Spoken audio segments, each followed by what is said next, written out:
Ser Podcast. Episodio 27. Un voto muy disputado. Muy buenas, ¿qué tal? ¿Qué tal, Nerea? Muy bien, me imagino que como tú y como siempre se está bien después de una salida al armario notoria. Pues sí, porque estamos muy contentos, porque una historia que contamos aquí hace justamente un año ha tenido el más feliz de los finales. Hablábamos entonces con un jugador de fútbol, portero paramaseñas, que nos contaba que era bisexual. Acudió a aquella entrevista con su novio. De momento no quisieron que sus nombres se hicieran públicos, pero hace unos días el Marbella ascendía de categoría y su portero, Alberto Lejárraga, lo celebraba publicando una foto en Twitter besando a Rubén, su novio. Alberto Lejárraga es el amigo que nos visitó el año pasado y es el primer futbolista profesional que ha decidido dar a conocer que pertenece al colectivo LGTBI. Madre mía, en 2023. Bueno, les deseamos lo mejor del mundo, toda la felicidad a Alberto y a Rubén. El próximo 28 hay elecciones autonómicas y municipales. Yo todavía me acuerdo, con desagrado y un poquito de vergüenza, de aquella bandera arcoíris que ondeaba en Génova cuando Ayuso ganó las elecciones. ¡Qué tiempos! ¡Qué horror! Su lema era libertad, de hecho era la única palabra que había en su propaganda electoral, pero no la libertad de la que hablamos aquí, que va aparejada a nuestra bandera, sino lo que la derecha entiende por libertad, o sea, liberalismo salvaje, supervivencia del más fuerte y defensa de la propiedad privada por encima de la vida. Ver una bandera arcoíris ondear en apoyo al conservadurismo y al individualismo es descorazonador y sobre todo no es algo anecdótico ni excepcional. Recientemente nos hemos encontrado con una encuesta sobre la que os vamos a dar más datos más adelante y que dice que un tercio de los votantes LGTBI votan a partidos LGTBI-fóbicos. Estamos despolitizados, no tenemos en cuenta nuestra sexualidad a la hora de ir a las urnas. Bueno, para comentar estas cuestiones vamos a tener a Ignacio Paredero, sociólogo, responsable de una encuesta sobre voto LGTBI, y a Nacho Esteban, autor de Por Rojos y Maricones, homofobia y transfobia en el Partido Popular y el resto de la derecha española. Lo normal. El podcast de Antonio Nuño y Nerea Pérez de las Heras.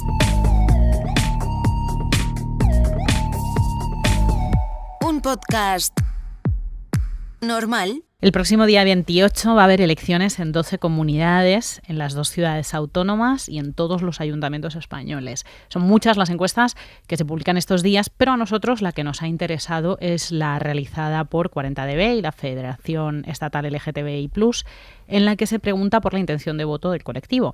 Ignacio Paredero es sociólogo y secretario de organización de la Federación. ¿Qué tal, Ignacio? ¿Qué tal estáis? Bienvenido. Bueno, primero debemos aclarar que en esta encuesta no vamos a encontrar el voto pormenorizado por comunidades ni por ayuntamientos, que estamos hablando de intención de voto en unas elecciones generales. Claro, ¿no es sí, así? sí. Sería imposible porque tendrías que hacer una muestra enorme, que no es el caso. Más que nada, más que porque la encuesta es una encuesta que se ha hecho para otras cosas. Es una encuesta global que se llama Estado LGTBI+, en la que hacemos preguntas sobre muchos temas y aprovechamos para también meter un par de preguntas sobre intención de voto, recuerdo de voto, para luego poder hacer esta estimación, ¿no? Porque nos parecía interesante, ya que íbamos a preguntar por muchas cosas, pues también poder conocer cuál es la orientación política del colectivo LGTBI+ en España. Hay un paso previo, determinar qué porcentaje de la población general se identifica con el colectivo LGTBI. Ignacio. Sí, no, ahí es que además hemos tenido suerte porque ha coincidido que ha habido una encuesta del CIS prácticamente en las mismas fechas. Es una encuesta del CIS que pregunta a la población general y desde esos datos más o menos podemos sacar la población LGTBI, ¿no? Y aproximadamente, luego mirando el censo y tal, estamos hablando de entre 2.600.000, 3 millones de votantes en juego, ¿no? de la población. Y es entre un 7%, un 8% de la población, en la que sería LGTBI a nivel general según los datos del CIS, ¿vale? Que coinciden bastante bien con la encuesta nuestra, que es solo para el colectivo. Lo que es llamativo es que entre la población más joven este porcentaje se dispara, es mucho más alto. Sí, es así. Esto coincide también con un estudio reciente de Kogan, que en los centros escolares preguntaban y salía un porcentaje muy elevado de población LGTBI, y en efecto el propio CIS, o sea, lo recoge, que los jóvenes se identifican mucho más con el colectivo. Estamos hablando de un 20% entre los de 18 y 24, y de 25 a 30 y pico eran, no sé si no recuerdo mal, un 15%. O sea, estamos hablando de que básicamente las nuevas generaciones tienen más facilidad para identificarse, o reconocer su propia identidad o orientación, y esto es una noticia súper positiva. ¿Cuánto armario pueden encerrar esas cifras, sobre todo en la población mayor? En la población mayor se ve claramente que sí, que hay muy poca gente que se identifique, o mucha menos que se identifique como LGTB, y es muy probable que haya mucha gente en el armario. Sí. No podemos estimar, pero vamos, puede ser una cifra importante de un 1, un 2, un 3% de la población mayor que no sale del armario, o que ni siquiera cuando le preguntan en la encuesta es capaz de hablar de su realidad, ¿no? Por miedos, por mucha historia acumulada que todavía no está resuelta, claramente, claro. Bueno, entrando ya en la estimación de voto en las elecciones, ¿qué nos dice esta encuesta? Pues básicamente yo creo que el mensaje central es que el colectivo vota en general a los partidos que defienden sus derechos, y lo hace de una manera bastante clara. Cuando miras la ideología, más o menos es similar a la media de la población, un poquito más de izquierdas, ciertamente, pero más o menos similar. Pero luego a la hora de votar, no. A la hora de votar se vota más a partidos de izquierda, a partidos que de alguna manera coincide que han apoyado la ley trans y LGTBI, y a partidos que evidentemente pues no se dedican a insultarnos, ¿no? Porque hay otros partidos que evidentemente pues dicen cosas sistemáticamente, unos discursos que desde las tribunas que nos llaman degenerados, nos llaman enfermos, etc. O como dice Ayuso, que la transexualidad es una moda, cosas así, que evidentemente no son las mejores maneras de motivar que la gente te vote. O sea, estás diciendo que hay una parte, que hay personas que están votando en contra de su propia ideología, ¿no? Sí, o sea, que hay sí. votantes con ideología de derechas que votan a la izquierda dentro del... Sí, en efecto. En la presentación del análisis, el analista de 40dB que nos ha acompañado, yo lo había visto también, pero él lo remarcó, que hay gente que se identifica en el 7 de ideología, en el 8 de ideología como de derechas, y luego te vota principalmente PSOE. ¿Vale? Vota PSOE porque, por el motivo que sea, entiende que no puede votar PP y Vox. Y luego sí hay un porcentaje, evidentemente, en la derecha, de mucho voto hacia Ciudadanos, ¿no? A pesar de esto, y a pesar de que la izquierda barre, hay un 30% que votarían a partidos que se pronuncian en contra de los avances del colectivo LGTBI. ¿Hay una explicación para esto? Pues la explicación es que las personas somos complejas y ningún factor es determinante, único determinante del voto. Y estos son los que trabajamos en análisis electoral y este tipo de cosas, sabemos eso, que hay muchos múltiples factores que determinan el voto y que uno solo no puede explicarlo, ni la clase social, ni la familia. O sea, hay muchísimas teorías, pero ningún factor es absolutamente determinante. Lo que sí que vemos de la encuesta es que este factor es particularmente determinante, que el ser LGTB es particularmente determinante del voto. Bueno, si lo miras, por ejemplo, lo comparas con la clase social, se ve con claridad, por ejemplo, la gente de clase más pobre, ¿no?, más baja, vota mucho más a la derecha que el colectivo LGTBI, y el colectivo LGTBI en ese sentido está más concienciado de que sus intereses no están protegidos cuando votan a partidos que dicen que le van a quitar los derechos, lo cual es bastante obvio, ¿no? ¿Hay estudios comparativos con elecciones anteriores? No, esta es la primera vez que se ha hecho este tipo de encuesta. Lo que sí hay es comparativos en otros países, es decir, hay estudios en otros países que se han hecho. Por ejemplo, en Francia se hizo un estudio sobre el voto del colectivo LGTBI+, y salía que el Frente Nacional tenía un elevado porcentaje de voto entre el colectivo, porque en aquel momento Florian Philippot, que era uno de los asesores más importantes de Le Pen, era abiertamente LGTB y además se enfocó un poco el tema político en esa dirección y tal, algo que aquí no sucede. Aquí el porcentaje, por ejemplo, en el Vox es la mitad de la media de la población, el PP baja, no recuerdo si eran 10 puntos, o sea, en general la bajada es muy notable, y si solo votara el colectivo LGTBI+, claro, los resultados serían muy diferentes. En cuanto a la fidelidad del voto, casi todos los partidos tienen una fidelidad semejante, en torno al 60%, un poco por encima, con la excepción de Ciudadanos. ¿El voto LGTBI es más inmovilista que el del resto de la sociedad? No te sabría, no me aventuraría a decirte algo al respecto. O sea, yo creo que es difícil porque no tenemos series largas. O sea, esto es una encuesta que nos permite detectar una cosa puntual, pero necesitaríamos ver evolución, y esto nosotros tenemos el objetivo de la encuesta es que sea anual, esta encuesta de estado, porque queremos evaluar delitos de odio, discursos de odio, un montón de elementos, y lo queremos hacer anualmente. Entonces, vamos a poderlo mirar a futuro, pero ahora mismo yo no me atrevería a hacer una afirmación tajante en este sentido. ¿Y qué podemos decir de la movilización? ¿Salimos a votar masivamente? Según los datos, el colectivo LGTBI estaría menos movilizado para votar, pero aquí hay una pequeña trampa, y es que darnos cuenta de que dentro del colectivo LGTBI hay más porcentaje de población joven, y los jóvenes en general tienden a movilizarse menos, tienden a ir a votar menos, por lo tanto tira para abajo de la movilización. Y de hecho, si te fijas en el detalle, las personas LGTBI menos movilizadas son precisamente las de derechas.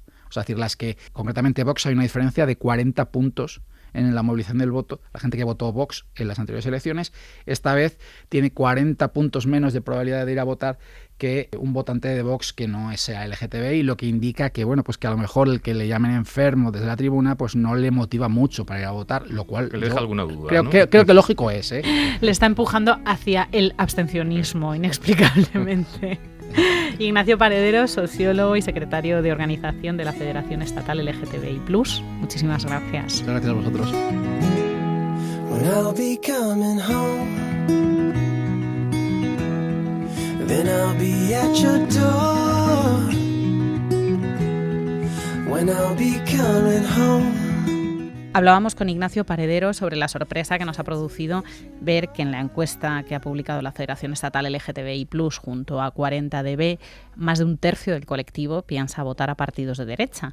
Y nos extraña sobre todo porque nos acabamos de leer un libro que ha publicado la editorial Legalés, Por rojos y maricones, cuyo autor es Nacho Esteban. Nacho, ¿qué tal? Hola, Nerea.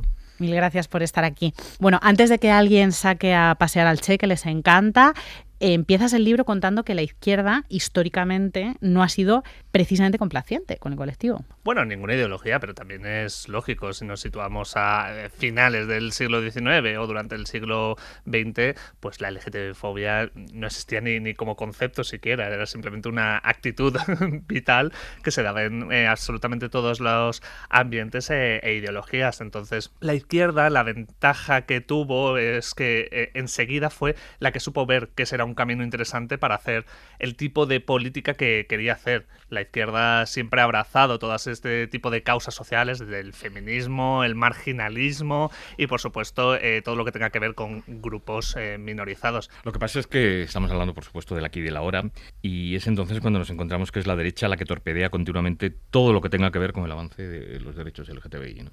Sí, hay alguna excepción, hay países europeos donde la derecha sí que ha mostrado una actitud más favorable quizá a ciertas reivindicaciones LGTB.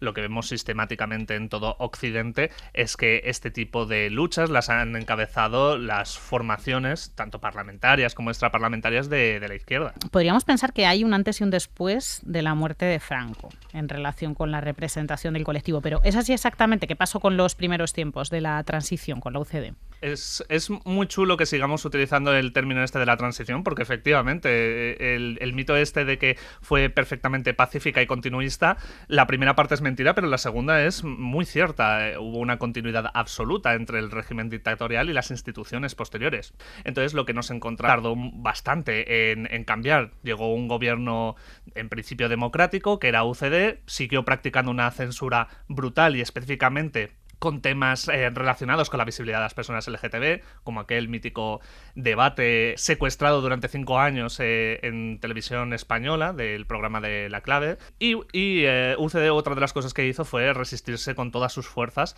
a las organizaciones LGTB, a legalizarlas y a que se celebrase el orgullo, sobre todo en Madrid. ¿Hay un momento en el que podamos establecer que se deja de perseguir la homosexualidad en España o se trata de un proceso que lleva años? Sí, claro, claramente es un proceso.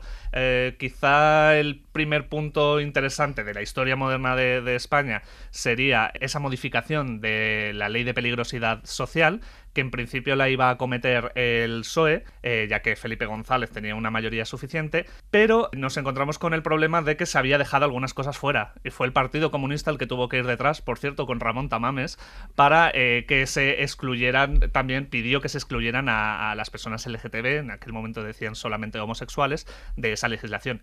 Has apuntado ya algo antes, pero ¿qué pasa con el PSOE? ¿Cómo ha sido históricamente su relación con nuestro colectivo? El PSOE sí que parecía que podía tener clara esa relación con el activismo LGTBI, pero sin embargo le daba mucho miedo. Entonces, en los inicios no se planteaba realmente hacer nada, ningún tipo de política ni cambio de legislación a favor de las personas LGTBI, para recuperar algunos derechos que en aquel momento no tenían reconocidos. Entonces estaban en desigualdad de condiciones con respecto al resto de la población. Lo que hacía normalmente el PSOE era reunirse con las asociaciones LGTB para decir, sí, no os preocupéis, que nosotros vamos a hacer todo lo que queráis, y en la práctica luego siempre se quedaban atrás, lo acometían en el último momento y por tanto no daba tiempo a aprobarlo, y fue con esa labor de apretarles las tuercas desde el activismo o insertando a personajes como Pedro Cerolo, que hacía de correa de transmisión al final, cómo se pudo empezar a lograr que ese compromiso se hiciera efectivo. No somos homófobos porque tenemos muchos militantes gays. No son exactamente estas las palabras, pero bueno, en resumen es un poco esto lo que se dice desde Vox. Te pedimos remarcar lo evidente, porque es Vox un partido homófobo. Vox no es tan tonto como muchas veces ellos mismos pueden hacernos creer. Ellos saben perfectamente que la mayor parte de las personas no quieren ser acusadas ni de racistas, ni de machistas, ni de homófobas. Entonces juegan a un doble discurso siempre. Somos el baluarte cristiano conservador, familia tradicional, pero a la vez somos muy gay friendly y no tenemos absolutamente ningún problema. Cuando lo que vemos es que ya desde sus propios programas hay medidas que afectan muy gravemente a las personas LGTB, sobre todo a las personas trans. Tenemos el veto parental, que está claramente diseñado para evitar específicamente las charlas LGTB y no ninguna otra. Y tenemos una barbaridad de declaraciones de miembros de alta jerarquía, además, de Vox contra las personas LGTB, tachándolas de enfermas, pedófilas y zoofílicas. E incapaces de criar hijos, ¿no? Abascal dijo que a él no le parecía que tuviéramos que tener derecho a adoptar. Sí, esto es en prime time. Esto es un discurso heredado del PP. Lo que hacía el PP al principio es: no tenemos absolutamente ninguna prueba de que los menores se críen igual o mejor en parejas del mismo sexo. Y cuando hubo pruebas, porque hubo investigaciones por fin que nos permitieron tener datos científicos sólidos, ya entramos en el terreno de la creencia, la especulación. Bueno, es que yo no sé, cuando la ciencia nos sirve la utilizamos y cuando no hay que acudir a otro tipo de subterfugios. Pasamos ya a las peras y las manzanas, la segunda parte del libro, que lleva como título La LGTBI-fobia del Partido Popular. ¿Es una afirmación o es un título a desarrollar? Podría ser el título del libro. Lo que pasa es que una vez que te embarcas en una aventura como esta, pues al final hay que hacer un ejercicio de responsabilidad y decir, no, hombre, no me puedo centrar solo en el partido que todos tenemos en la cabeza, con lo que nos está viniendo, partidos como Vox, y con lo que también ha habido. Oye, hay que reconocer que ha habido otros partidos que han practicado la LGTBI-fobia y no está mal decirlo, y si quieren reivindicar que eso ha quedado en el pasado, me parece perfecto. Es que el PP es el líder de la derecha, ahora mismo es el líder de la oposición, y tiene un historial muy rico. Son muchos años, muchas declaraciones y muchas políticas para desarrollar en qué ha consistido esa LGTBI-fobia. Bueno, es muy bueno el argumento de no somos LGTBI-fóbicos porque cuando llegamos al gobierno nunca derogamos esas leyes. Sí, parece que hay que darles las gracias por no haber conseguido nunca. Bueno, no han llegado ni siquiera a apoyar, ya no es que no hayan aprobado ninguna ley, no han apoyado nunca una legislación nacional favorable a las personas LGTBI, y parece que su mayor contribución es no haber derogado lo que se ha aprobado durante los gobiernos socialistas. Yo no sé qué pensarán todos esos miembros del PP, todos esos simpatizantes y votantes del PP, que son LGTB, según ellos es el partido con más personas LGTB, y sin embargo tienen que jugar todo el rato a la esquizofrenia de mi partido es el que más defiende esto, pero sin embargo está amenazando continuamente con derogar esta legislación, como hizo con el matrimonio igualitario y como ahora ha dicho que va a hacer con la ley trans. No olvidemos que lo hemos comentado hace un ratito, que es el 20% de los votantes LGTBI los que deciden votar al PP. En fin, la batalla cultural y de los símbolos es también importante.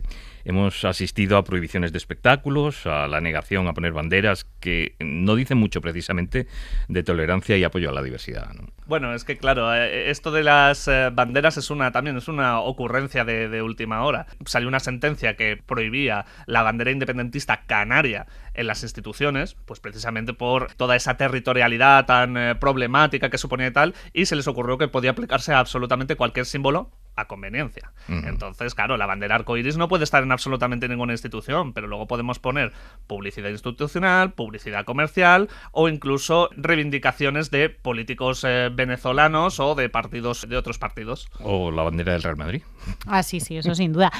¿Se está incrementando, subiendo de tono el discurso de rechazo al colectivo en el PP para pescar votos de Vox? Bueno, es evidente que el PP lleva en torno a una década jugando con un giro a la derecha, iniciado principalmente por Casado después del gobierno de Rajoy. Esto es una tendencia que se está viendo en muchos casos. Lo que pasa es que quizás están viendo que no les está resultando exactamente como esperaban, que no están consiguiendo recuperar esos votos que perdieron con la irrupción de Vox, y sí que están generando ciertas dudas entre sus votantes más moderados. Además, ahora mismo el PP también tiene que jugar con la desintegración de Ciudadanos, a ver si consigue también recaptar a esa parte del electorado. Ya nos avisaron los fiscales hace unos días que si Feijóo llega al poder, eliminará la ley trans a través de una ley ómnibus que derogará buena parte de lo que se ha legislado en estos últimos años. ¿Se va a atrever el PP por primera vez a eliminar derechos ya conseguidos para nuestro colectivo? No, yo creo que no. Lo que pasa es que el PP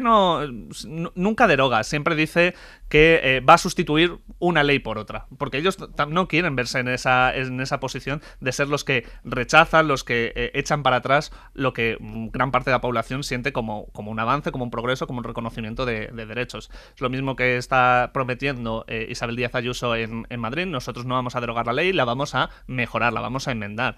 Es la misma excusa que también que utilizaban en el recurso del matrimonio igualitario. Si nosotros no tenemos ningún problema como tal con el matrimonio, es solo el nombre, lo que queremos hacer es un ajuste, una ley mejor. Nacho Esteban, autor de Por Rojos y Maricones, publicado por El Galés, muchísimas gracias. Muchas gracias a vosotros. Gracias. Lo normal. Un podcast normal.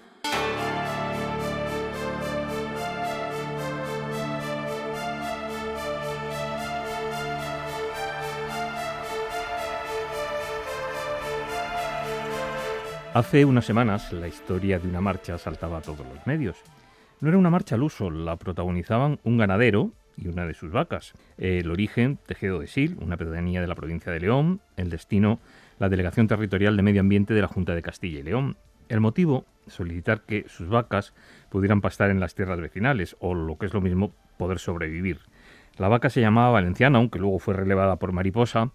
Y el ganadero, que recorrió esos 118 kilómetros, es Baldomero López, aunque él prefiere que lo llamen Baldo. Hace 2 años Baldo y su pareja Isidro decidieron asentarse en Tejedo del Sil y vivir de la ganadería. Pero vamos a dejar que sea Baldo quien nos cuente su historia. ¿Qué tal, Baldo? Hola, pues bien, bueno, un poco mejor. Bueno, vamos a hacer algo que no se suele hacer, pero que en este caso tiene su sentido. Hace unos días te convocaron en Valladolid, en la Consejería de Agricultura, Ganadería y Desarrollo Rural.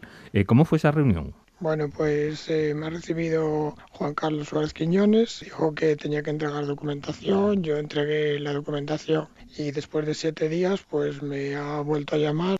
Tuve una reunión con él y con algún consejero más en la Junta de Castilla y León en León, y bueno, ellos están haciendo las gestiones que ven oportunas, que creen que estoy en mis derechos. Pues vamos a ver, ahora sí, al principio, ¿cómo conoces tú a Isidro y por qué decidís instalaros en Tejedo del Sil? Bueno, pues yo conocí a Isidro, yo tenía una casa rural y bueno, se iba con clientes a enseñarles los pueblos y demás. Entonces pues ahí pues empezamos a hablar. Él trabajaba en una cafetería allí en Somiedo, fuera de Somiedo, y empezamos a hablar y ahí empezó la amistad y bueno, pues se vino a vivir a Tejedo. A él le gustaba mucho la hostelería y como yo tenía una casa rural, pues bueno, empezamos con mi casa rural y demás, y él siempre le gustaban las vacas porque su familia siempre se dedicó a la ganadería. Entonces me dijo, ¿por qué no compramos alguna vaca? Digo, es mucho lío, no es compatible con la hostelería. Bueno, que me convenció y resulta que ahora me gusta a mí también mucho la ganadería. Pues vamos a ponernos en situación. Cuéntanos, ¿cómo es Tejedo de Sil? Tejedo de Sil es un pueblo muy pequeño que, bueno, pues ahora mismo seremos unos 15 habitantes o así, y bueno, pues es un pueblo donde prácticamente siempre vivió de la ganadería. Yo no recuerdo yo tengo 42 años y no recuerdo de haber ese número de ganado como hay ahora mismo que las que yo tengo ahora mismo, pero bueno, que siempre vivió directamente de la ganadería y yo retomé otra vez la ganadería, poder apostar por ello. Hablabas de esos 15 habitantes que hay en el pueblo. Suponemos que, como en buena parte de la España vaciada, la edad media de esos vecinos debe ser muy alta, ¿no? Sí, ahí estamos pues nosotros los 2 jóvenes y luego pues el alcalde pedáneo que tiene 50 años y los demás pues de 80 a 92 años, todo.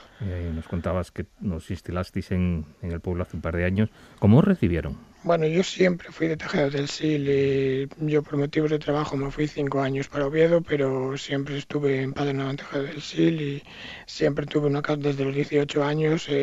Como le dije, tuve una casa rural donde tenía bar y daba comidas a la gente que estaba hospedada. Y bueno, pues yo siempre tuve una relación buena con todos los vecinos. En un pueblo, bueno, ya sabes que siempre hay un poco más con unos que con otros, pero bueno, tuve una relación pues bastante buena. Cuando yo por motivos de trabajo me trasladé a Oviedo, cuando vine ahí descubrí mi sexualidad y yo anteriormente estaba con mujeres, pues en Oviedo pues descubrí un poco mi sexualidad y me decanté pues por probar con un hombre y la verdad que me encuentro muy a gusto conmigo mismo y soy feliz. Entonces que me encuentro que en el momento que empecé a darlo a conocer y demás, pues en Tejedo pues me empezaron a rechazar mucha gente, en fin, que me dejó de hablar mucha gente pues por eso. Cuando pues empecé a comprar las vacas, empecé a pedir hectáreas y demás, y ahí fue donde ya noté que era imposible. ¿Vivían con tus padres cuando os instalasteis Isidro y tú en el pueblo? Sí, mis padres pues van 2 años y medio que fallecieron, por desgracia se llevaron 3 meses uno del otro,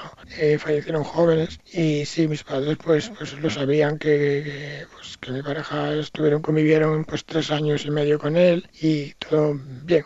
Bien. ¿Cómo llevaban ellos ese rechazo que nos cuentas que recibíais por parte del pueblo? Bueno, pues al principio ellos lo llevaron un poco mal, tenían 72 y 75 años y al principio pues lo llevaron un poco mal porque decían soy la vergüenza, la gente le iba a decir soy la vergüenza, que comentarán, todo el mundo le comenta ahora que él primero con mujeres, ahora con hombres y le llevaron un poco mal, pero luego ya empezaron a ver que yo era feliz y les daba igual lo que la gente les dijese.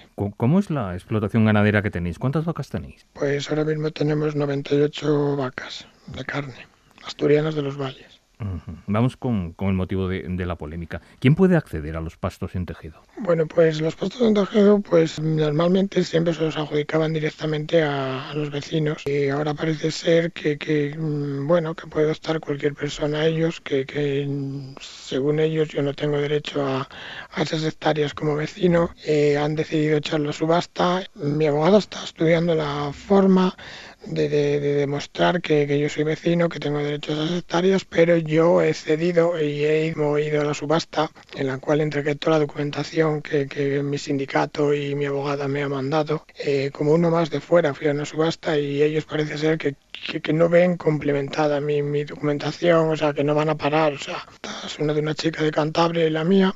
Y la de Cantabria pues no accedió al mínimo, no llegó al mínimo, la mía pues estaba bien la cantidad, pero parece ser que no está bien la documentación, pero que pone porque hay 3 días para presentar documentación, espero que en este plazo de 3 días me digan lo que presenté mal, pero vamos que es un cúmulo de cosas que no van a parar hasta que no me vean por tierra, o sea, es fatal, o sea, es una cosa es contarlo y otra cosa es vivirlo. Lo que puede que a mucha gente le resulte extraño, Baldo, es que no tengáis acceso a los pastos de vuestras propias tierras. ¿Cómo se entiende esto? Pues es que no tenga acceso al monte de utilidad pública de mi pueblo, sino que tampoco tengo acceso a un monte privado en los cuales mis padres tenían parte, se llama Campo Sagrado, en Tejedo del Sil también, que es la misma persona, David Verano Díaz regenta también esa finca privada. Mis padres fallecieron, van 2 años y medio, como le dije, y aún no me han puesto en los estatutos, no me quieren dar esas hectáreas. El año pasado mandaron a la Junta de Castilla y León, a Ganadería, una carta que quitasen las hectáreas admisibles para que los ganaderos no pudiesen aceptar a ellas. En fin, es que es algo que se está notando, que la Junta de Castilla y León ve que si tienen rechazo hacia mí, no saben decirme por qué parte, pero se están dando cuenta que sí me están poniendo muchas trabas. ¿Qué ocurre con las ayudas europeas? ¿Quién y cómo puede acceder a ella? ¿De cuánto dinero estamos hablando?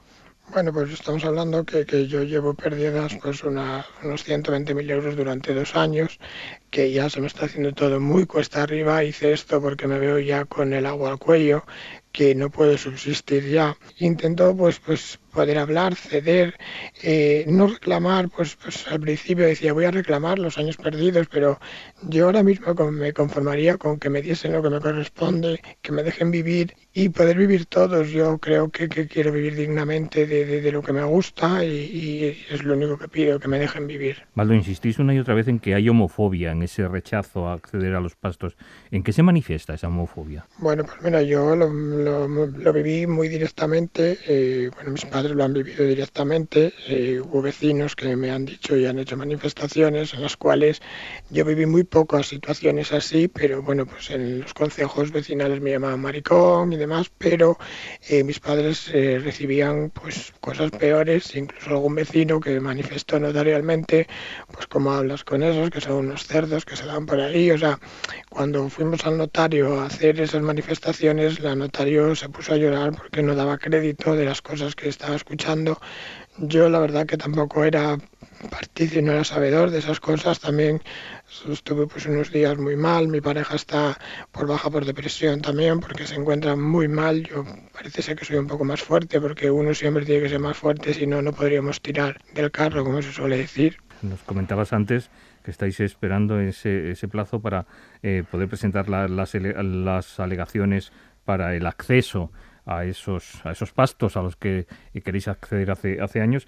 ¿Cuáles son los pasos que vais a dar? ¿Cuáles son los siguientes pasos que tenéis que dar? Bueno, yo ahora mismo tengo ya en vía administrativa, está todo denunciado, pero claro, de poco me vale que dentro de 2 años haga un juicio y me tengan que devolver 120.000 atrasos, demás. De poco me vale que me tengan que devolver cuando yo ahora tengo que mal vender todo, si no puedo subsistir. O sea, sabes que la justicia es muy lenta. De poco me vale que dentro de 2 años se solucione todo cuando ahora mismo pues no tengo las hectáreas. Entonces, bueno, ahora estoy luchando por conseguir las hectáreas. Fui a subastas a los demás pueblos. El día 12 pues sale otra subasta en un pueblo de Omaña, y entonces pues bueno, a probar suerte, un poco de suerte fuera del pueblo, porque eso también me supone un gasto muy grande el tener, pues tengo aquí un monte en Chano, en un pueblo aquí del Bierzo.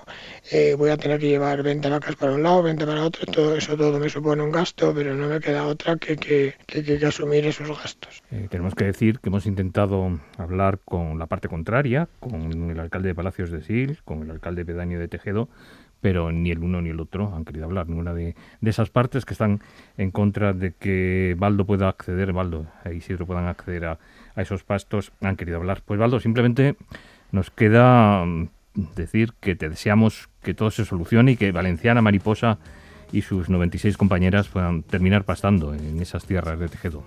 Muchísimas gracias.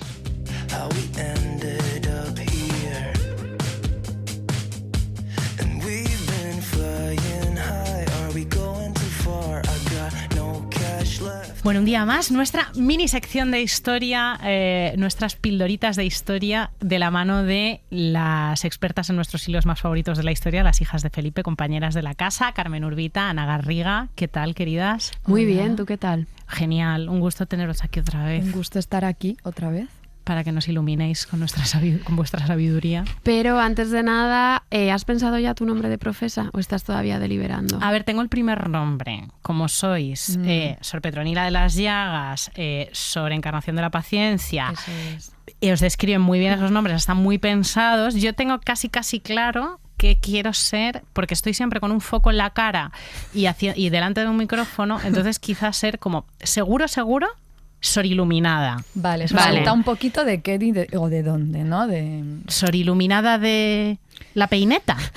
No, Nerea, Sor Iluminada la Peineta no puede ser. Pero es Nerea, de ninguna de las maneras. Si quiere ser un poquito Lola Flores, incluso en el convento, ella se puede. Le permite, yo sigo pensando. Venga, a ver si la siguiente... Así tengo excusa para invitaros más. Perfecto. Vale. ¿Qué nos traéis hoy, queridas? Bueno, Nerea, cuando estuvimos aquí contigo y con Antonio, hace ya muchos meses, no me acuerdo cuántos, os hablamos del caso espectacular de 2 lesbianas forajidas de la justicia en el siglo XVII y conocidas popularmente como las Cañitas. Nos acordamos. Oyentas, id a buscar ese episodio porque... merece mucho la pena. Merece bastante la pena. Pues como te contábamos ahí, y ahora nos vamos a poner un poco leguleyas, en el marco legal, hasta el reinado de Carlos V, las leyes se habían preocupado principalmente por perseguir la homosexualidad masculina. Pero en 1532 el emperador publica un edicto en el que ya sí que incluye a las mujeres dentro de las leyes contra la sodomía. Dice, si alguien comete impurezas con una bestia, o un hombre con un hombre, o una mujer con una mujer, perderá su vida y deberá ser sentenciado a morir en la hoguera, como es costumbre. Pero hubo pocas condenas en realidad que castigaran de forma aislada las relaciones entre mujeres, porque solía ir todo dentro de acusaciones por brujería. Sí, de hecho, el discurso legal en torno a las prácticas sexuales entre mujeres era bastante confuso. Y todavía, a finales del siglo XVII, que es ya muy tarde hasta para nosotras, el franciscano italiano Ludovico Maria Sinistrari, lo he dicho bien, que habláis italiano las dos, intenta arrojar algo de luz sobre el asunto y establecer de una vez por todas los límites que estipulen qué puede calificarse como lesbianismo, así que tomad nota. Es que qué jaleo. Claro, o sea, y establece una distinción en base al clítoris. Y dice, si una mujer roza su clítoris con otra mujer, está incurriendo en el pecado de una simple contaminación. Pero si una de ellas posee un clítoris lo suficientemente grande como para penetrar a otra, entonces sí existe un crimen digno de terminar en la hoguera. Pero claro, vamos a ver, para practicar... esto es tremendo. Bloqueada. Para perseguir estas prácticas, que yo me aclare, primero había que describirlas. Y eso me imagino que era arriesgadísimo. Porque, o sea, yo me leéis esto y a mí solo se me ocurren ideas, ¿no? Nuevas. Me imagino que nuevas una mujer prácticas. de finales del siglo XVII, quizá en vez de actuar como algo disuasorio... era más peligroso. Como claro, que estaba alimentando al vicio. Poner palabras, claro, eso siempre es peligroso. Y hace volar la imaginación, como una mujer con un clítoris suficientemente grande como para penetrar... Claro. Claro. No. Sí, era peligroso eso. Y la palabra contaminación, que también ya solo incluir la palabra contaminación te hace pensar en muchísimas cosas. Y en concreto había una mujer del siglo XVII que sabía mucho de contaminación. ¿Te puedes imaginar una mujer del XVII italiana, ahora que ya ha empezado Ana por el terreno italiano? Nerea, ¿te puedes imaginar de quién vamos a hablar? Sí. La verdad es que sí, pero es que no os quiero reventar la sorpresa. Es que ya está en el mainstream. Ya está en el mainstream, pero a lo mejor no está tan mainstream. Yo creo que siempre hay que... O sea, no es Sarah Paulson, ¿sabes? Claro, yo creo que nunca está de más hablar de Benedetta Carlini. Claro. Bueno, que seguro que todas conocéis, o casi todas, por la lectura un tantito sensacionalista que hace Paul Verhoeven de ella en la película del año pasado. Es del año pasado, ¿verdad? O de hace 2, sí. Bueno, aunque peca un poquito, como hemos dicho, de sensacionalismo, esta película, la historia sí que es totalmente veraz. Judith Brown, una historiadora, estaba rebuscando papeles sobre los Medici en Florencia cuando se topó un hallazgo, que esto es como si te toca la lotería, primer literal. Premio. Se topó con unos legajillos con un título bastante sugerente. Papeles relacionados con un juicio contra la hermana Benedetta Carlini del Vallano, abadesa de las monjas teatinas de Peccia, que pretendía ser mística hasta que descubrió que era, en realidad, una mujer de dudosa reputación. Ya solo el título, la verdad, súper sugerente. Invita a abrir los legajos, cuanto menos. A dejarse las pestañas ahí mirando legajos. Invita a encerrarte ahí en los archivos de Florencia. Bueno, pues eso es lo que hace Judith Brown, como hubiera hecho cualquiera de nosotras. Se sumerge en los papeles esperando encontrar uno de los muchísimos casos de monjas en los siglos XVI y XVII que eran llevados ante la Inquisición pues, por mantener relaciones sexuales con los confesores o con visitantes masculinos del convento. Pero lo que incluían los papeles era en realidad el proceso de 2 investigaciones que hubo en 1619 y en 1623 sobre sus visiones místicas, las de Benedetta, y sobre sus relaciones sexuales con otra monja del convento, la hermana Bartolomea Crivelli. Sí que es un gordo lo que le tocó. Sí que es un gordo lo que le tocó a Judith Brown. No, fue un campanazo. Que vino buscando... madre mía, que iba buscando a los Medici y se encontró a Benedetta. Pues qué. Qué guay. Imagínate. O sea, el Indiana Jones fue del lesbianismo histórico. Absolutamente. Esa es Judith. Esa es el arca de la alianza. Esa es nuestra Judith. El arca de la alianza del lesbianismo histórico. Encontrar el juicio de Benedetta Carlini que caiga en tus manos. Sí, pues claro, todo esto gracias a Judith Brown sabemos que la biografía de Benedetta en realidad es un calco de muchas otras monjas y místicas de la época. Benedetta pues fue educada en la más estricta devoción, iniciación, tuvo una experiencia cercana a la muerte justo como con 7 u 8 años, y a los 9 años entró en un convento de monjas teatinas. Ella ahí empezó a tener visiones místicas y a ganar muchísima popularidad, se convierte en una celebrity y al parecer se volvió, como nos hubiera pasado a todas, bastante vanidosa y decidió lanzarse a penitencias extremas para luchar contra sus demonios. Y es aquí cuando la madre superiora del convento de teatinas y el confesor tienen la grandísima idea de asignarle como asistente a otra monja, la hermana Bartolomea. Fama, tormentos, Claro. penitencias extremas, 2 chicas en un... Es que Volver Joven no se tuvo que inventar nada. Nada. O sea, es que está hecho. Se lo dieron hecho. Está hecho. No, se lo dieron totalmente todo hecho, porque sus visiones místicas desde Benedetta crecieron y ella llegó a mostrar estigmas que por un lado alimentaban la fama del convento, pero claro, por otro levantaban pues algunas sospechas.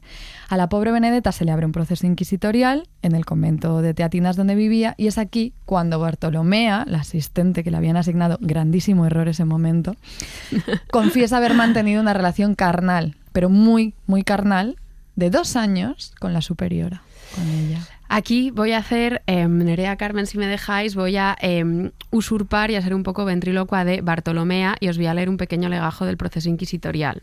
¿De acuerdo? Nos apetece bastante. Sí. Durante 2 años, 2 o 3 veces a la semana, por las noches, después de desvestirse e irse a la cama esperando a que su compañera que la sirve se desvistiera también, Benedetta la forzaba para meterse con ella en la cama y, besándola como si fuera un hombre, se revolcaba encima de ella hasta tal extremo que las dos se corrompían porque la retenía durante 1 hora, a veces 2 y a veces incluso 3 horas. Y Benedetta hacía estas cosas durante las horas más solemnes, especialmente por la mañana y al atardecer. Benedetta, para obtener más placer, ponía su cara entre los pechos de la otra y se los besaba, y quería siempre estar encima de ella. También a veces, fingiendo que estaba enferma o sufría algún achaque, agarraba la mano de su compañera por la fuerza y, poniéndosela debajo del hábito, ponía su dedo en sus genitales y, manteniéndolo ahí, se estimulaba tanto que se corrompía, y siempre que hacía esto, besaba a su compañera. Y venga de corromperse 3 o 4 veces en semana. Los archivos esto, ¿eh? En los archivos esto. Estoy y además, sonrojadísima. como por la mañana atardecer, o sea, maitines, que sinvergüenzas. Hay una anécdota muy graciosa que cuenta Judith Brown, que al leer la transcripción, el escribiente, ¿se dice escribiente? Sí. Alucinó tanto con el contenido que la letra como que está como temblorosa en esta parte Es del que legajo. es muy explícito. Es que, ¿qué Es hacer muy con explícito. esto? Claro. Es muy explícito. Eso que cada Imagínate una calibre. A todas las personas ahí Pues una escuchando. película así es Volver Joven. Es que Verhoeven igual se quedaba corto. Igual no era tan sensacionalista como decíamos. Oye, ¿y cómo acaba la historia de Benedetta? Claro, pues con un final muy socorrido, muy habitual, que era atribuir toda posesión demoníaca. Porque ¿Por qué no? claro, te encuentras esto... Ojalá poder utilizar este grupo, ese truco ahora, ¿no? Claro, de pronto no, son Con los las demonios. resacas, falta... Son demonios, es Belcebú directamente. Claro, y esto convertía a Benedetta y a Bartolomea también hasta cierto punto en mujeres inocentes, arrastradas por las artes oscuras del demonio, sin más, sencillamente endemoniadas. Un documento de 1661, de 3 años después del cierre de la investigación, atestiguaba que Benedetta murió a los 71 años, después de pasar 35 en una prisión de un convento, pero que también fue venerada por el pueblo como santa en vida hasta el final de sus días. O sea, yo creo que le compensó. Ni tan mal. Entre maitines, demás y fama. Bueno, hizo una apuesta, una apuesta bastante fuerte. Arriesgadilla. Benedetta, y se le ha hecho, yo me quedo con que se le ha hecho justicia, porque se le ha hecho una peli prácticamente porno. Los años de prisión no nos acordamos, pero oye, los años de goce, pues Ahí los andamos quedan. celebrando aquí. Claro. Muchísimas gracias, Gracias Carmen a ti. Urbita. Muchas gracias a ti, Sor Iluminada de la peineta. Ana Garriga, las hijas de Felipe, las podéis escuchar en su podcast. Gracias por estar una vez más en Lo Normal.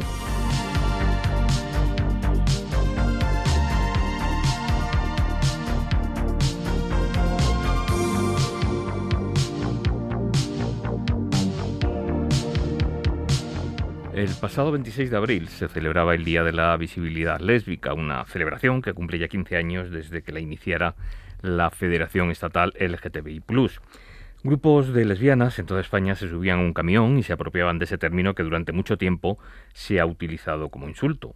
camionera. De camioneras y de visibilidad lésbica vamos a hablar con Cristina Álvarez, coordinadora de políticas lésbicas de la Federación Estatal LGTBI+. ¿Qué tal, Cristina? Hola, ¿qué tal? Y también con nosotros, pues claro, Sisi Cáceres, que forma parte de Extremadura Entiende y que sobre todo amiga. ¿Qué tal, Sisi? Hola, Antonio. Muy bien. Cristina, ¿por qué camioneras? Pues por lo que comentabas, ¿no? Era una forma de reapropiarnos un poco del concepto de camionera, ¿no? Nos han llamado camioneras, nos han llamado tortilleras y queríamos volver a hacerlo nuestro y hacerlo con orgullo, queríamos lucirlo, ¿no? Después de todos estos años analizando de dónde veníamos, de 2008, la visibilidad que teníamos, pues 15 años después, ¿dónde estamos, no? ¿En qué momento estamos? Pues estamos en un momento en el que se ha visibilizado mucho la realidad de las mujeres lesbianas, pero muy concretamente más feminizada, ¿no? Nos habíamos dejado por el camino a todas las mujeres con plumas, esas camioneras, y tocaba volver otra vez a subirlas a un camión y lucirlas, erotizar esa pluma y visibilizarla. Tú lo has comentado ya, pero esa reapropiación se produce en este caso con el tema de las camioneras, pero ya se hizo con las tortilleras y las bolleras, ¿no? Efectivamente, yo creo que todo 26 de abril, siempre en cualquier comunidad, vamos a encontrarnos una actividad de ir a comer bollos o ir a comer tortillas. Es la actividad estrella del 26 de abril. Yo aquí mismo en Pamplona me fui el 26 a comer tortillas, hicimos un concurso de tortillas. Sí, cuéntanos qué pasó en Extremadura, cómo lo hicisteis. Bueno, pues nosotras, además de algunas actividades propias también en el ámbito rural, porque bueno, nosotras nos fuimos a un pueblo que tiene alrededor de 3.000 habitantes, pero no solo ese pueblo, sino una pedanía de al lado que tiene 6. Desde Extremadura Entiende, lo que sí consideramos súper importante, porque además estamos muy involucradas, era sumarnos y dar fuerza y sumar nuestra energía a la campaña que también orquestada ha estado desde el grupo de políticas lésbicas de la FLGTBI+, y para nosotras el tractor pues nos identifica mucho más por ese enfoque rural, ¿no?, que tenemos nosotras. Y bueno, pues nos fuimos a la dehesa extremeña y allí nos hicimos una sesión de fotos y elegimos algunas porque la verdad que todas eran chulísimas. El lema de este año de la campaña era Pluma Bollera. Cuéntanos, Cristina. Pues un poco eso, la idea era visibilizar esa pluma y un poco la herramienta era utilizar el camión o el tractor o la excavadora, ¿no? Era un poco abierta a la imaginación. Era lo que le queríamos dar fuerza, ¿no? Visibilizar esa realidad que muchas lesbianas no se encuentran dentro de ese canon de belleza, de esos cuerpos normativizados, de esa imagen más fem. Y esa era la fuerza y el poder que queríamos darle a la campaña, a hacer visibles a esas camioneras. Cristina, el otro día lo comentábamos por aquí, a pesar de que la L de lesbianas es la primera letra de esa sopa de letras del colectivo, sigue siendo probablemente el grupo más invisible. ¿Por qué? Pues arrastramos, ¿no? Siempre lo hemos dicho, arrastramos una doble discriminación, arrastramos la discriminación por ser mujer y le sumamos la discriminación por ser lesbiana, ¿no? Entonces siempre históricamente, digamos, nos hemos ido quedando atrás y hemos sufrido esa doble discriminación que nos ha llevado pues a temas de salud, por ejemplo, en temas de protocolos ginecológicos tenemos una problemática que además que tenemos que visibilizar esa realidad, tenemos otros problemas de salud y esa invisibilidad nos ha arrastrado a una serie de problemas que todavía a día de hoy, 15 años después de visibilidad lésbica, pues tenemos que seguir reivindicando. Este año hablamos también de familias y vemos que las familias compuestas por 2 mujeres también son más invisibles, ¿no? Y luego ya, pues si hablamos de interseccionalidad, ¿no? Si vamos sumando a ser mujer, a ser lesbiana, a ser mujer racializada y un largo etcétera, o ser trans, ser no binaria, pues vamos sumando, ¿no? Estamos hablando de esa doble discriminación porque sí, en algunos casos llega a ser triple, ¿no? Porque las mujeres lesbianas que aparte de eso, de mujeres son lesbianas y que viven en el entorno rural por ser mujeres, por ser lesbianas y por vivir en ese entorno, ¿hemos avanzado algo? La única salida para muchas de esas mujeres sigue siendo el sexilio. Pues vivir en un pueblo pues tiene sus ventajas y sus inconvenientes, por supuesto, pero es verdad que ahora mismo las chicas viven de forma más libre su orientación sexual, pero creemos que falta esa parte de colectividad, de vivir no solo el ser lesbiana como orientación sexual, sino como un posicionamiento político y el buscar la fuerza del colectivo para seguir consiguiendo derechos. Eso creemos que en un pueblo se ha perdido porque, claro, no hay tantas chicas jóvenes o mujeres lesbianas en los pueblos, solo es un porcentaje pequeño. Entonces, aunque lo muestran de forma más libre, se pierde la búsqueda, digamos, de tus iguales, que al final, con la fuerza colectiva, es con la que se consigue avanzar en derechos. Algo en lo que insistís siempre es que por ser lesbianas recibís todo tipo de violencias. Si tú en esto has insistido mucho siempre que hemos hablado contigo. Sí, porque ¿sabes qué pasa? En los pueblos nos conocemos todo el mundo, entonces hay veces que quien ejerce esa violencia contra ti o te discrimina de alguna manera o te acosa de alguna forma es el hijo de la vecina de tu madre de toda la vida. Entonces tampoco te atreves tú a enfrentar esa situación porque no saben si van a creerte, porque puedes enfrentar a vecinas de toda la vida. Bueno, y con la protección que también se recibe desde el grupo que se pueda tener en un pueblo, creo que es importante también retomar la idea de la campaña de este año del Grupo de Políticas Lésbicas de Federación en cuanto a la expresión de género de las chicas lesbianas, ¿no?, en los pueblos, chicas y jóvenes. Cuanto más pluma tengan, menos normativas sean, más violencias y más acosos sufren. Entonces yo creo que es importante ese reconocimiento que se está haciendo este año, porque también no olvidemos que las primeras mujeres lesbianas que se metieron y quisieron caminar de la mano del feminismo, incorporarse a esa lucha, fueron las que hoy llamamos camioneras, tortilleras y no normativas. Entonces es importante también que se proteja a las niñas, jóvenes y mujeres que tienen esa expresión de género, digamos, menos normativa en cuanto a usar esos roles y esos estereotipos de género, ¿no?, que se nos asigna. Cristina, ¿cuáles son las principales peticiones que hacéis para seguir avanzando en el reconocimiento de vuestros derechos? Principalmente, y este año, ¿no?, con la pluma lo que queremos reivindicar es la diversidad del colectivo, ¿no?, que somos muy, muy diversas y todas tenemos que reclamar nuestros espacios, ¿no?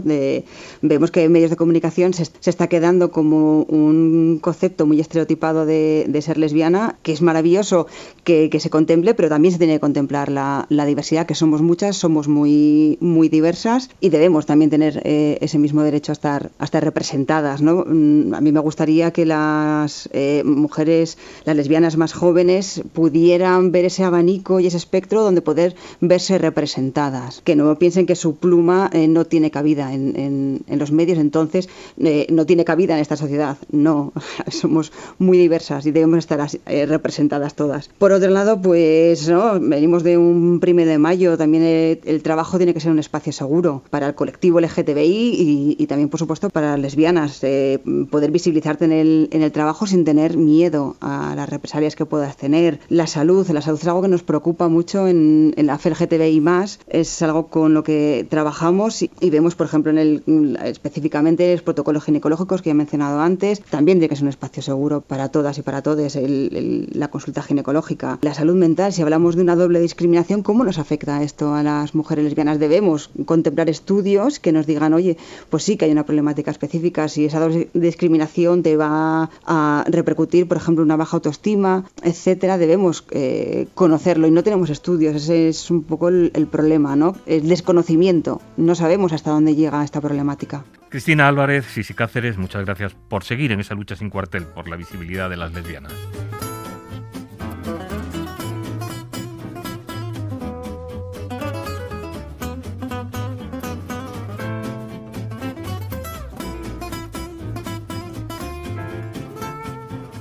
Desde hace un par de meses, Ronnie de la Cruz es el presidente de COGAM, el colectivo LGTBI de Madrid. Ronnie es negro, nació en la República Dominicana, pero vino a vivir a España a los 3 años. Hoy reflexiona sobre racismo y pertenencia al colectivo LGTBI. Yo siempre he tenido la sensación de que había algo que no cuadraba en la forma en que determinadas personas me trataban. No es algo diario, no es algo que pase todos los días, no es algo que sea una constante. Pero ahí está, ya de pequeño y cuando en la adolescencia y demás. Y tardé a asociarlo a la palabra racismo. El racismo, hasta que eres más consciente de las cosas, lo asocias a una agresión, un insulto, un negro de mierda o algo así, pero racismo va mucho más allá. O sea, determinadas actitudes, no me gusta el término microrracismo porque racismo es todo, no hay micro ni macro, y depende del contexto, hay cosas que te pueden doler aunque no sea un insulto. En el colectivo LGTB hay racismo, hay comportamientos racistas, y dentro de lo que es el activismo también hay comportamientos racistas. hay pequeños detalles. Un ejemplo sutil es querer tocarte el pelo. Yo no le toco el pelo a la gente. Y luego las aplicaciones de ligue. Ahí hay mucho racismo porque aunque la gente a veces, no siempre, tenga su foto, tenga una parte de su identidad ahí, se siente liberada para expresar lo que en un momento le puede gustar y lo que no le puede gustar de una forma muy absoluta. Y evidentemente es legítimo que no te atraiga una piel o unos rasgos, pero hay formas de transmitirlo a los demás. La gran asignatura pendiente que tenemos en el colectivo LGTB es trabajar las discriminaciones múltiples y cómo afectan a las personas, cómo nos vinculan como colectivo y cómo hay personas a las que una serie de circunstancias personales las atraviesan y determinan sus posibilidades económicas, laborales, sociales, afectivas, y no somos conscientes muchas veces de esto.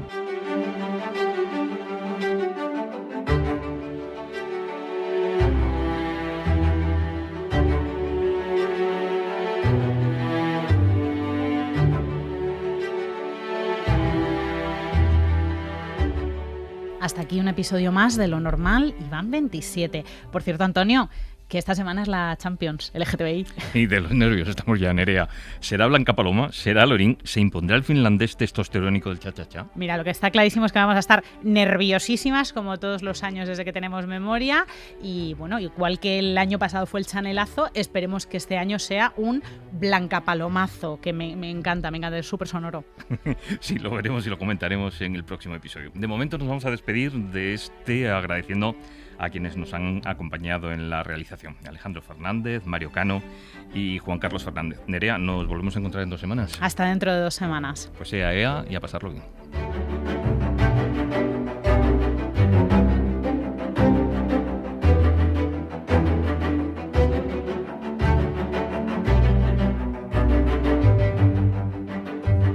Lo Normal es una producción de Ser Podcast.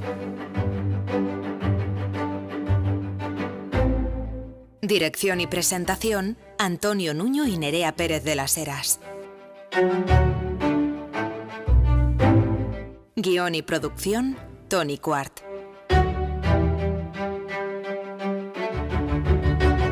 Realización, Miguel Hijosa. Para no perderte ningún episodio, síguenos y suscríbete en la aplicación y la web de la cadena SER y en todas las plataformas. Cadena SER. La radio.